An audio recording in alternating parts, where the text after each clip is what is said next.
Oke, hai kelas, kembali lagi dengan Teacher Agia. Kita akan membahas skill ketujuh, yaitu answer transition questions correctly. Nah, apa itu transition question? Nah, kita lihat berarti bentuk soalnya, ya. Nah, di sini, the paragraph preceding the passage probably. What is most likely in the paragraph following the passage? Jadi kalau misalnya ada kata-kata preceding, berarti di sini maknanya apa yang dibicarakan atau ide pokok paragraf sebelumnya. Ya. Nah, kalau ada kata-kata following, berarti ini kita akan mencari ide pokok di paragraf setelahnya.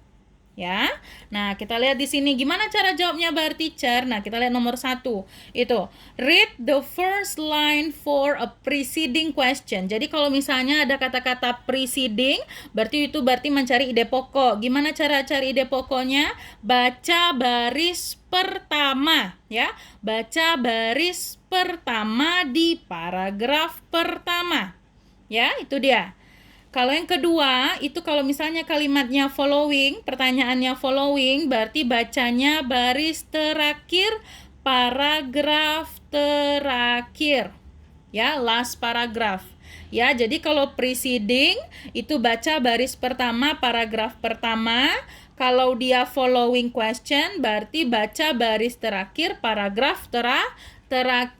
Nah, kita masukkan saja kalimatnya nanti ke dalam teks. Mana yang membahas ide pokok di kalimat pertama atau di kalimat terakhir, ya. Kita lihat langsung contoh soal. The nomor 1 dia bilang di sini the paragraph preceding. Nah, ketemu kata-kata preceding. Kalau preceding berarti bagaimana cara jawabnya, Cer? Baca kalimat pertama baca kalimat pertama di dalam teks itu. Ya, berarti baca kalimat pertama, paragraf pertama. Dia bilang di sini another program instrumental in the popularization of science was Cosmos, katanya. Nah, ada another yang lain. Apa yang lain? Program, ya. Ada program lain nih. Berarti dia menceritakan program TV, ya. Di sini contoh, ya, TV kan ya. Oh ya nih, TV. Ya. Nah, berarti jawabannya otomatis yang apa? Yang A, ya. A different scientific television series. Ya, berarti series lain lagi. Series yang berbeda karena selanjutnya dia akan bahas kosmos. Ya, berarti sebelumnya itu contoh lain lagi. Ya, contoh yang berbeda gitu. Kalau yang B dia nggak ada ngomong Carl Sagan, apalagi nih. Ya, Pulitzer Prize ini, ya. Karena ada kata-kata kunci another program yang lain. Berarti sebelumnya dia ngomong program juga. Ya, program apa? Ya, program public television. Itu dia. Kita lihat nomor 2 di sini, ya. Nomor 2, the paragraph following this passage most likely contains information on what, katanya. Nah, ada kata-kata following, ya. Kalau following berarti baca baris terakhir, ya, di paragraf terakhir. Baris terakhirnya nih, dia bilang the principal writer and narrator of the program was Carl Sagan, a noted astronomer and Pulitzer Prize winning author. Berarti ini dia menceritakan tentang Carl Sagan, ya. Berarti kan selanjutnya dia akan menceritakan Carl Sagan. Berarti jawaban nomor 2, ya udah cari yang mana yang kata Carl Sagan. Nah, ini. Ya, berarti jawab nomor 2 yang C. Gitu.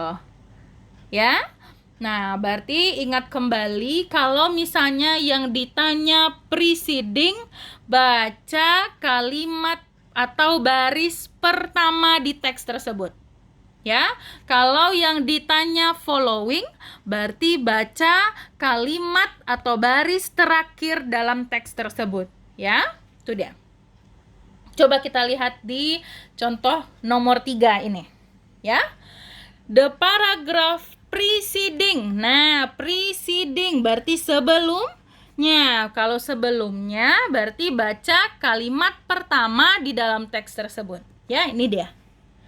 When a strong earthquake occurs on the ocean floor rather than on land, katanya.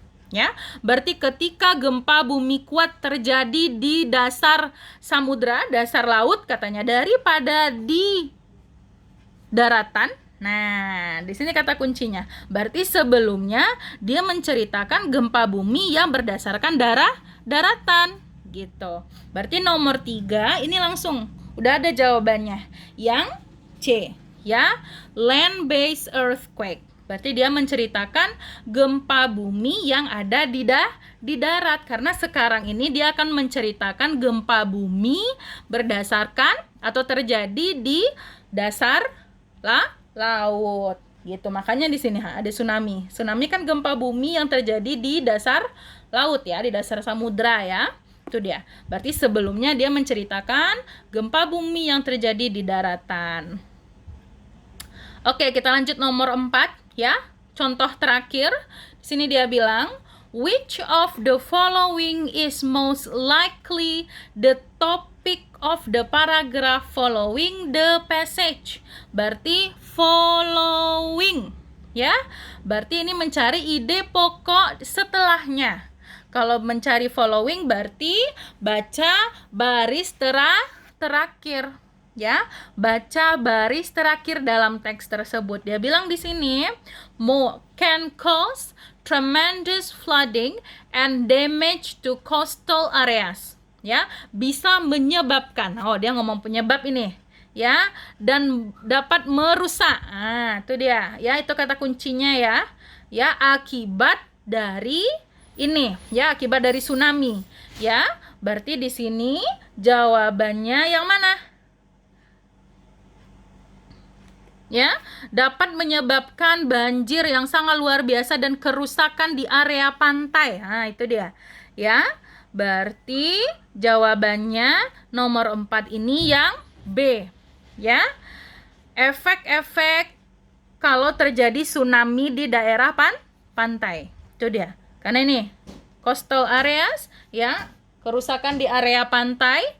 Nah, itu dia. Ya, berarti kan efek karena terjadinya tsunami. Itu dia, ya. Berarti teacher review kembali ya. Kalau nanti bentuk soalnya ada kata-kata the paragraph preceding atau what is most likely in the paragraph following. Nah, berarti ingat langsung, kalau preceding berarti baca baris pertama di teks tersebut. Ya, kalau yang ditanya following berarti baca baris terakhir di teks tersebut. Nah gitu, nanti masukkan mana ide pokok yang di kalimat yang kalian baca itu ke dalam ABC-nya. Ya, itu dia. Teacher harap kalian mengerti tentang penjelasan teacher di skill 7 ini, bagaimana cara menjawab answer transition question. Ya, itu dia. Oke, see you in skill 8 ya. Bye.